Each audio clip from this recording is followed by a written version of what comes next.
pessoal,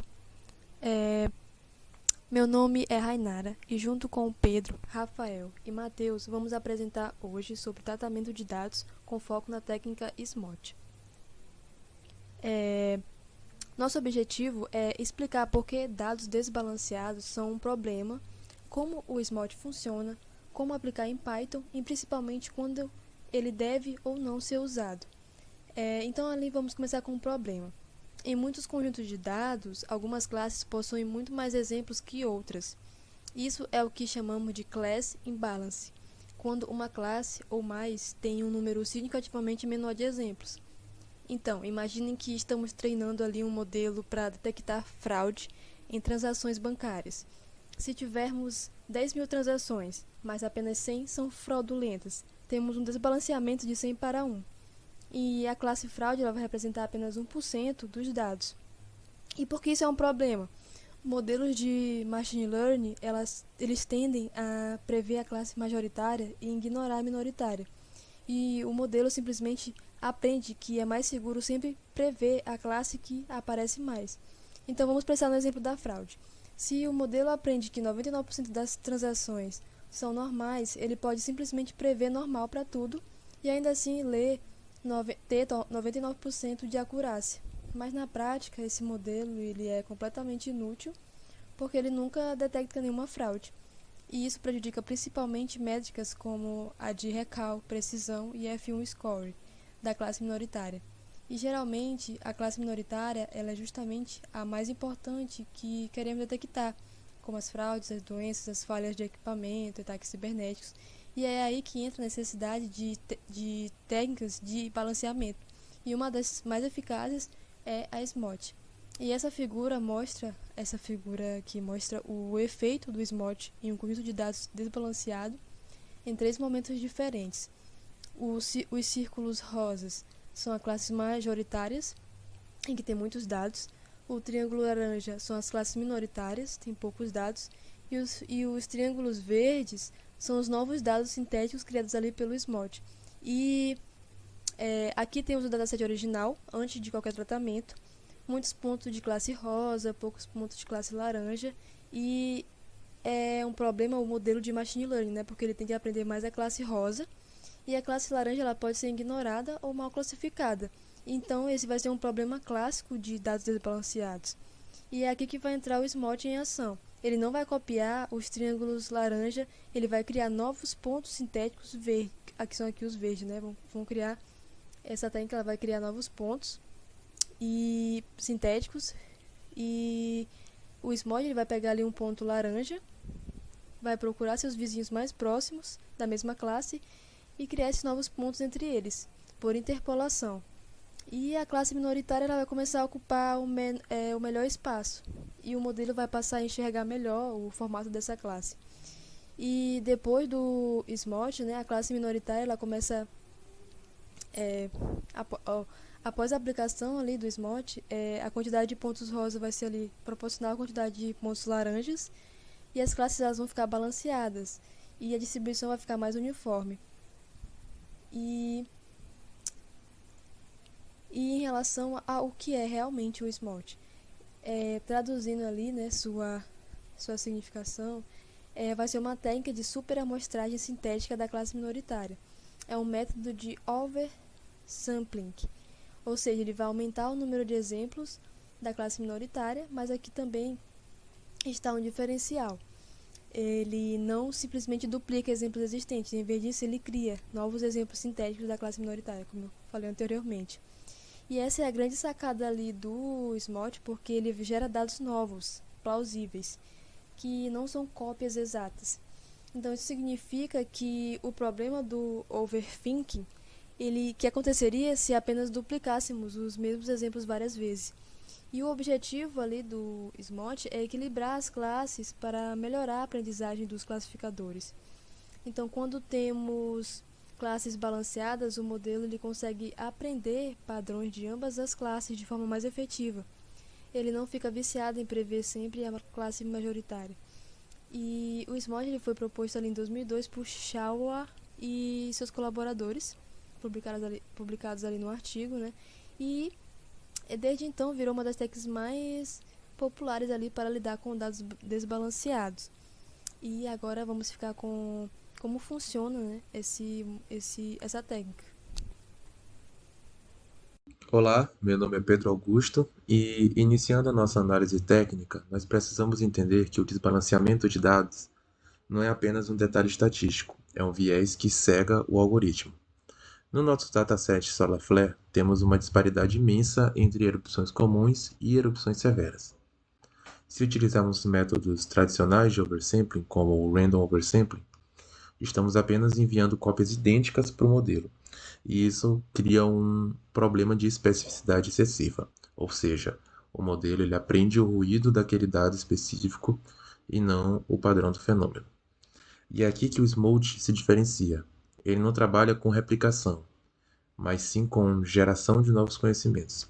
O Smolt ele parte do princípio de que o espaço entre dois exemplos de classe minoritária também pertence a essa classe. Em vez de dar ao modelo mais exemplos do que ele já viu, o Smolt ele preenche as lacunas nos espaços de características. Isso é o que chamamos de aumentar a generalização.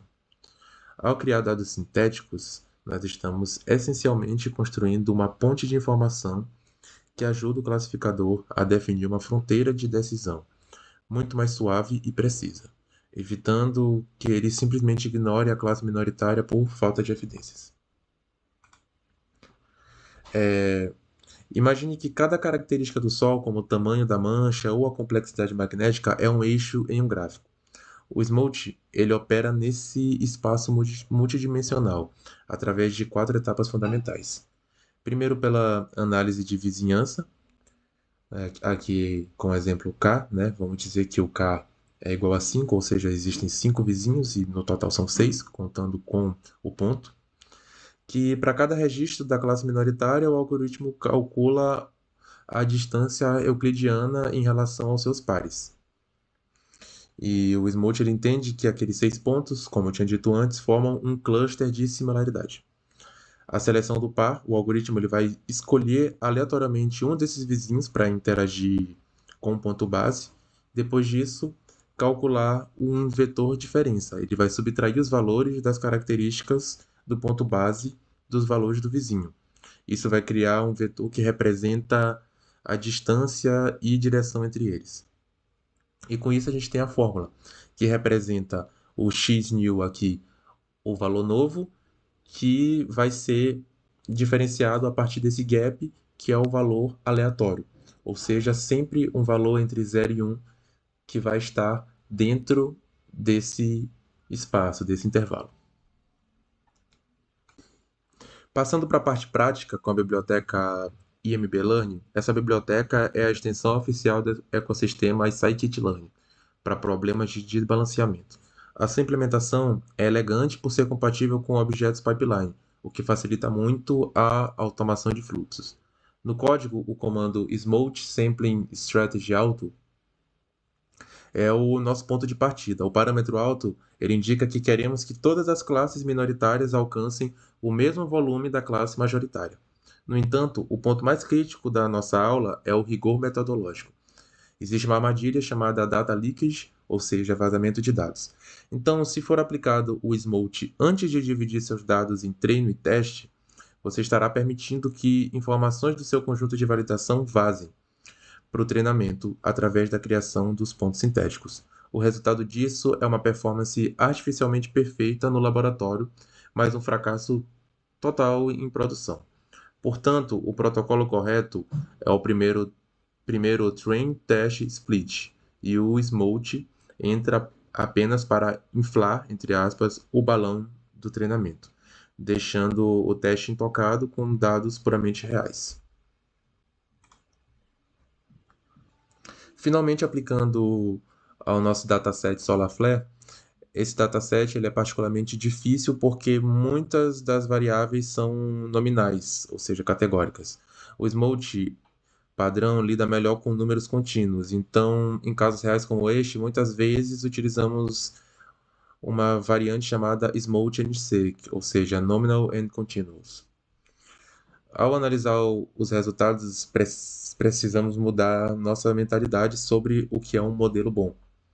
No solar flare, uma erupção de classe X severa pode causar interferências em comunicações globais.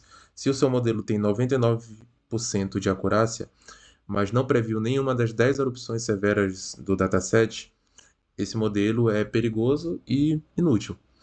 Após o uso do Smoke, você notará que o recall, a capacidade de encontrar o evento real, sobe drasticamente.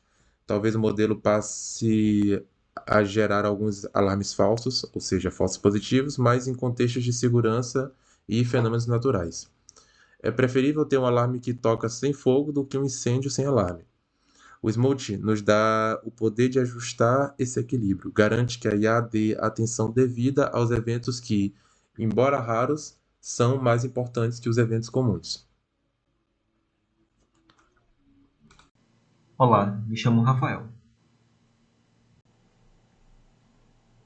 Falando ainda a respeito dos dados desbalanceados, vamos continuar falando do Smooth e agora das variações e extensões que ele traz como forma de complemento para que a gente possa adaptar a sua aplicação de acordo com o conjunto de dados que nós estamos trabalhando, das proximidades entre as referências de dados. Para tudo isso, nós temos alguns exemplos de extensões que ajudam para que a gente possa obter o resultado mais próximo possível daquilo que nós estamos precisando. Então, a primeira tipo de variação que nós vamos falar, que nós vamos tratar, é o borderline. Borderline, ou seja, essa variação ela foca nos pontos que estão mais próximos à fronteira entre as classes. E justamente por estar tão próximas, são os mais difíceis de classificar, porque estão na região onde o modelo costuma errar mais. Aí toda vez que o Smooth vai criar um exemplo sintético dentro dessa região, o algoritmo ele tenta melhorar um pouco mais a capacidade de decisão do modelo, justamente para onde ele mais precisa. Esse tipo de Smooth ele é muito útil principalmente quando o problema tem classes muito próximas ou então quando elas estão sobrepostas. A segunda variação que nós vamos tratar é o SVM Smooth, que significa máquina de vetores de suporte. Essa função ela serve para ajudar na geração de novos dados, no qual ele vai identificar a fronteira entre essas classes e, a partir disso, vai gerar exemplos sintéticos mais informativos, focando nas regiões mais relevantes do espaço de dados. Por ser uma solução um pouco mais sofisticada, bem mais trabalhada, ela tem um lado negativo, que é o de alto custo computacional. Então, quando a gente for aplicar ela, nós temos que lembrar dessa limitação.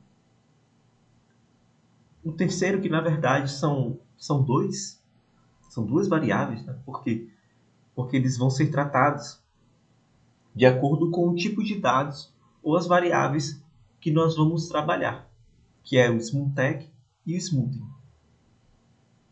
O Smoothing ele trabalha apenas com variáveis categóricas. O que são essas variáveis categóricas? São dados como textos, rótulos ou classes simbólicas. Já o Smoothing ele vai trabalhar tanto com essas variáveis categóricas, que falamos agora há pouco, quanto também com variáveis numéricas.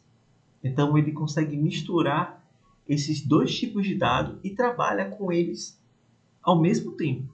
Ou seja, ele trabalha com dados mistos. A aplicação dessas duas variáveis, elas são fundamentais principalmente quando o dataset ele não é totalmente numérico, ou seja, você não vai trabalhar só com dados numéricos. Então a gente precisa dessas variações quando estiver lidando com problemas mais próximos do mundo real, porque a gente não vai ter só um tipo de dados, né? Nós vamos trabalhar só com um tipo de dados. O quarto ou quinta extensão que nós vamos trabalhar é o ADASIN. O que ele faz? Ele gera exemplos sintéticos nas regiões onde o modelo ele tem mais dificuldade de aprender. Ou seja, ele trabalha através da adaptação à densidade dos dados. Se uma região é mais difícil, ele cria mais exemplos ali, para poder chegar a uma eficácia maior.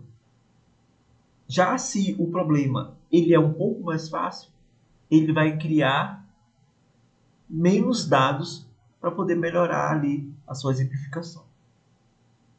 A utilização dessa ferramenta ela é muito boa para poder melhorar o aprendizado do nosso algoritmo. Só que também temos que ter cuidado, né? Para que, ao gerar esses dados a mais, a gente não esteja também gerando ruído excessivo, que possa ali, talvez até mesmo prejudicar a validade dos dados. Então, como medidas para que a gente possa ter mais cuidado na geração dos dados, nós também devemos aplicar boas práticas quando estivermos manipulando ou trabalhando com o nosso algoritmo através da técnica Smooth. Então, o primeiro cuidado, a primeira boa prática que nós temos que ter ao trabalhar com o Smooth é de usar ele e aplicá-lo apenas no conjunto de treinamento. Isso acontece, essa preocupação ela acontece porque o Smooth ele vai criar novos dados com base nos dados já existentes. E se a gente aplicar o Smooth antes de dividir os dados entre ambientes de treinamento e o teste, parte dessas informações acaba influenciando o conjunto de teste, ou seja, a gente vai acabar contaminando o nosso resultado final. Toda vez que ocorre essa contaminação por parte da não separação dos ambientes, a gente dá o nome de data leakage, ou vazamento de dados. E faz com que o modelo ele pareça até mesmo melhor do que ele realmente é. Ou seja, você não vai ter uma eficácia no resultado planejado. Outra preocupação que nós devemos ter também é dividir os dados antes do oversampling. Ou seja, primeiro dividir os dados em treino e teste e só depois colocar no Smooth. Essa técnica ela vai ajudar a fazer com que o teste ele fique com resultados mais eficientes, representando alguns dados ali que o modelo nunca viu durante o treinamento. E isso vai fazer com que a gente tenha uma avaliação mais realista. O terceiro cuidado que nós temos que ter é usar o Smooth apenas dentro das pipelines. Ou seja, utilizar o Smooth dentro das pipelines vai garantir que ele seja corretamente aplicado em cada etapa da validação cruzada, evitando assim termos erros de implementação. Isso é especialmente importante quando a gente utiliza técnicas como validação cruzada ou mesmo otimização de hiperparâmetros. Além dessas técnicas citadas, nós também temos que tomar cuidado com os dados desbalanceados, para que a gente não confie apenas ali naqueles dados que aparentemente se mostram ser os corretos. Então, para evitar esse desbalanceamento, para corrigir esse desbalanceamento, nós podemos aplicar avaliações métricas, como, por exemplo, a precisão, como o recall e o F1 score. Elas vão fazer com que a gente tenha uma visão mais realista do desempenho do modelo que nós estamos trabalhando, principalmente na detecção da classe minoritária. Cuidado também com o overfitting, ou com o ruído gerado. A gente até já falou um pouco, né, que a não separação dos dados pode gerar esse ruído. Então, o ovo simples, que foi o que a gente tratou no segundo tópico, que é a não separação dos dados, né, entre o ambiente de treinamento e o ambiente de teste também, eles fazem com que a gente possa aumentar, ter o risco, né, de ter no nosso projeto o overfitting. Principalmente se os nossos conjuntos de dados tiverem muitos ruídos. Se falar que os exemplos sintéticos eles podem também não representar perfeitamente o mundo real.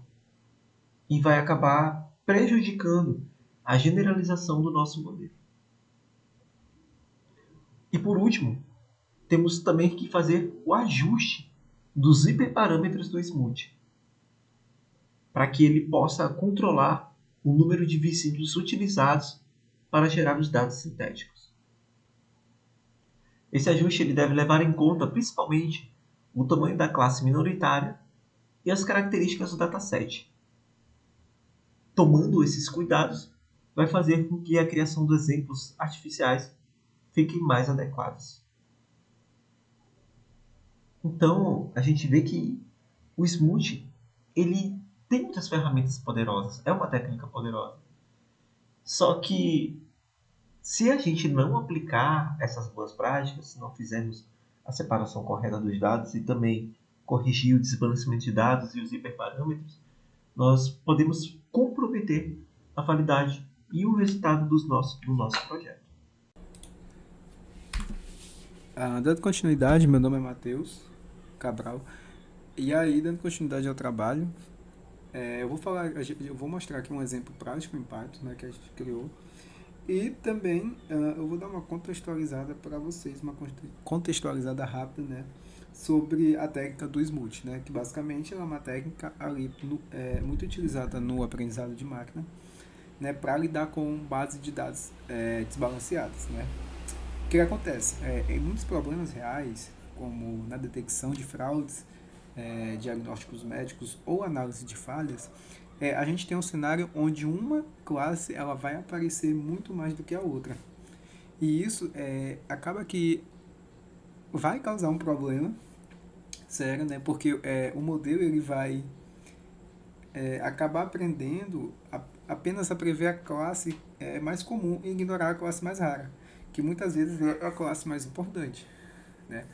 Por exemplo, ao menos em um diagnóstico, por exemplo, de falhas, a gente espera que a falha não apareça com tanta frequência, mas quando ela aparece a gente tem que detectar. Basicamente, essa é a proposta do Smooth, né? E aí, é importante a gente entender que um dataset desbalanceado ele é aquele em que as classes não estão distribuídas de forma equilibrada. Por exemplo, 99% dos dados pertencem à classe 0 e 10% dos dados pertencem à classe 1. E o que acontece? Se eu treinar um modelo assim, ela pode simplesmente aprender a sempre prever a classe 0 e ainda assim ter 99% de chance de acerto, né? Só que isso acaba sendo enganoso porque o modelo ele não está realmente aprendendo o padrão da classe minoritária, né? E é exatamente por esse tipo de coisa que as técnicas de balanceamento como o Smooth são usadas, né? E aí o que acontece? Como é que o Smooth funciona? Ele basicamente, já foi falado isso, né? Ele vai criar novos exemplos sintéticos, né? Ou seja, ele vai criar dados artificiais baseados nos dados reais da classe minoritária. Ele funciona da seguinte forma, como é que posso dizer? O algoritmo ele vai escolher um ponto da classe minoritária e vai procurar os seus vizinhos mais próximos e criar novos pontos interpolando esses valores. Ou seja, ele basicamente ele não duplica dados. É importante utilizar isso. Ele cria novos dados semelhantes, o que ajuda o modelo a aprender ali melhor os padrões dessa classe. Basicamente, esse é o Smooth. Aqui no slide a gente tem demonstração prática em Python, nada desde a criação de um... Basicamente eu vou mostrar o código para vocês aqui. Eu vou só abrir o VS Code. Tá aqui o VS Code. E o que acontece aqui no VS Code? Aqui a gente tem um códigozinho pequeno, né? Código de 16 linhas, basicamente só para ilustrar a utilização do Smooth. Basicamente, aqui de começo a gente começa fazendo os imports, a gente importa a biblioteca Pandas, a gente importa ali a biblioteca do Counter, que basicamente ele vai servir para contar quantas amostras existem em cada classe, e a gente importa ali o Smooth, que ele vem da biblioteca, essa biblioteca aqui que eu não vou usar falar o nome, que meu inglês é meio fraquinho, né? Que basicamente é uma biblioteca especializada em balanceamento de dados. E aí a gente importa o Smooth.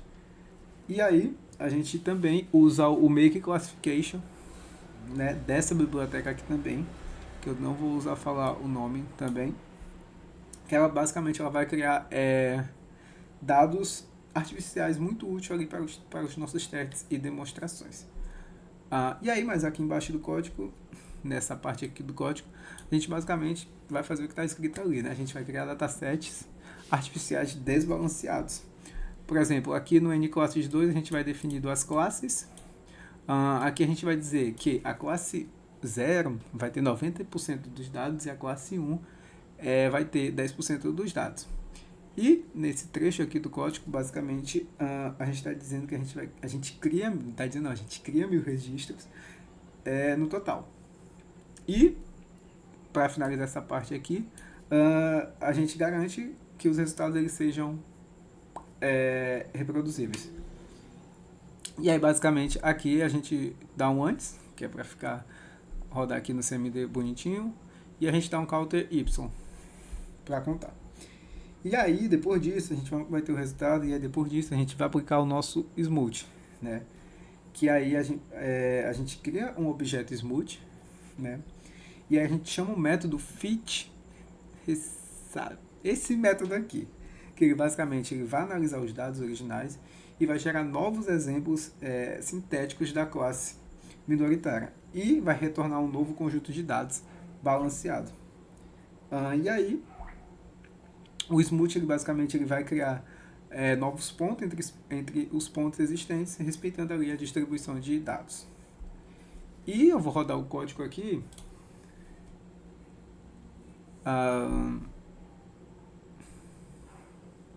Esperar rodar. Tá aqui, rodou. Tá, aqui a gente tem o antes. A gente tem na classe 0, 897. E na classe 1, 103. Aqui a gente vê que está desbalanceado. E o depois, com tudo balanceado. E 897. Basicamente, essa é a nossa ilustração do modelo Smooth. E agora eu vou falar um pouco sobre sobre os benefícios de usar essa técnica, né? O que a gente tem de benefício quando a gente utiliza a técnica do Smooth? Basicamente aqui eu botei 3 benefícios, né, que são o balanceamento das classes, onde a gente tem a classe minoritária passa a ter o mesmo peso da majoritária, como a gente viu lá, ficou com 897 e 897, tanto a classe 0 quanto a classe 1. E também temos a redução do viés do modelo. A gente tem uma menor tendência de prever apenas a classe mais frequente, né? E também melhora na detecção de casos raros. E para fechar minha fala, o Smooth basicamente é uma técnica, né, para resolver esses problemas de desbalanceamento de dados. E ele cria dados sintéticos, né, de forma inteligente. E aí acaba que melhora a capacidade de generalização do modelo e torna ali as previsões mais justas. Em relação às métricas para dados desbalanceados, por que não podemos usar apenas a acurácia para avaliar modelos em dados desbalanceados? Imaginem que temos um dataset com 990 exemplos normais e apenas 10 exemplos raros. Digamos 10 casos de uma doença rara. Agora imagine um modelo completamente ingênuo, que simplesmente prevê normal para tudo. Ele nunca, em hipótese alguma, prevê que tenha a doença. E qual seria a acurácia desse modelo? 990 acertos em 1000 casos. Ali, 99% de acurácia. Parece ótimo, mas não é, porque esse modelo é inútil. Ele não vai detectar nenhum caso de doença. Todas as 10 pessoas doentes seriam diagnosticadas incorretamente como saudáveis. Então, a acurácia sozinha ela é enganosa em dados desbalanceados. E ela não nos diz se o modelo está realmente aprendendo a detectar a classe minoritária, que é justamente o que importa. E, por isso, precisamos de outras métricas. As principais são recall, que é também chamada de sensibilidade ou revocação, que ela responde: dos casos raros, realmente existem? Quantos o modelo conseguiu detectar? Então, a outra é de precisão, que responde: das vezes que o modelo previu raro, quantas vezes ele acertou? E se no caso a precisão for baixa, significa que o modelo dá muitos falsos alarmes. E a F1 score, que é a média ali harmônica entre a precisão e o recall, e ele vai equilibrar essas duas métricas. É especialmente útil quando queremos um modelo que seja bom tanto em detectar casos raros quanto em não dar falsos alarmes ali, né? E a ALC-ROC, que essa métrica ela vai avaliar a capacidade geral do modelo de discriminar entre as classes, independente do threshold escolhido. E no contexto ali do SMOT, foca-se principalmente no recall e na F1 score, porque o SMOT ele é justamente para melhorar a detecção da classe minoritária, ou seja, queremos que o modelo detecte mais casos raros, mesmo que isso signifique uma pequena queda na acurácia geral. E voltando ao exemplo das fraudes, é melhor ter um modelo com 85% de acurácia que detecta 80% das fraudes do que um modelo com 99% de acurácia que detecta apenas 10% das fraudes. Então, o SMOT ele tipicamente aumenta ali o recall e o F1 score da classe minoritária, às vezes em troca de uma pequena queda na acurácia geral ou na precisão, mas esse trade-off vale muito a pena na maioria dos casos práticos. Então, ali, quando não usar o SMOT, né? Apesar de ser uma técnica ali poderosa, o SMOT ele não é uma solução universal. Existem situações em que ele pode até piorar os resultados. Então, vou listar alguns casos principais. Classes que já estão balanceadas. Se suas classes elas já têm proporções razoáveis, digamos 60-40 ou até 70-30, não precisa de SMOT. Ele é útil para desbalanceamentos severos, como 95 até 95-5 ou 91-1, 99-1. Segundo, dados têm muito ruído ou outliers, e o SMOT ele pode amplificar esse ruído. Se você tem muitos outliers na classe minoritária, o SMOT ele vai criar exemplos sintéticos ao redor desses outliers e espalhando ali o ruído pelo dataset. E isso piora o modelo ao invés de melhorar. E também, se tiver pouquíssimos exemplos minoritários, se você tem menos de 5 exemplos da classe minoritária, não há vizinhos suficientes para o SMOT funcionar adequadamente. Então, o algoritmo ele precisa encontrar ali K vizinhos próximos e com poucos exemplos, e isso fica ali inviável, né? Então, o que fazer nesses casos? Existem ali outras alternativas para o SMOT, como a Anomaly Detection, que se a classe for minoritária, se a classe minoritária é extremamente rara, às vezes é melhor tratar o problema como detecção de anomalias ao invés de classificação adicional, que é esse um dos exemplos, né, de alternativa. Então, o SMOT ele vai ser uma ferramenta ali poderosa, mas não é uma mágica. E ele vai ser fundamental para avaliar seu dataset, testar diferentes abordagens e sempre ali comparar os resultados com e sem SMOT para ver se realmente está ajudando no seu projeto. E o SMOT ali ele vai ser uma técnica eficaz para lidar com dados desbalanceados, criando exemplos sintéticos ao invés de simples duplicação. Ele também vai melhorar significativamente o recall e o F1 score da classe minoritária. E é necessário também lembrar que o SMOT ele apenas aplicar, né, o SMOT ali apenas no conjunto de treino, nunca no teste. e avaliar com métricas adequadas, não apenas na acurácia, e testar se realmente está funcionando para o seu problema ali em específico. E aqui temos algumas das nossas referências utilizadas e também agradecemos pela atenção. E aqui terminamos nosso trabalho.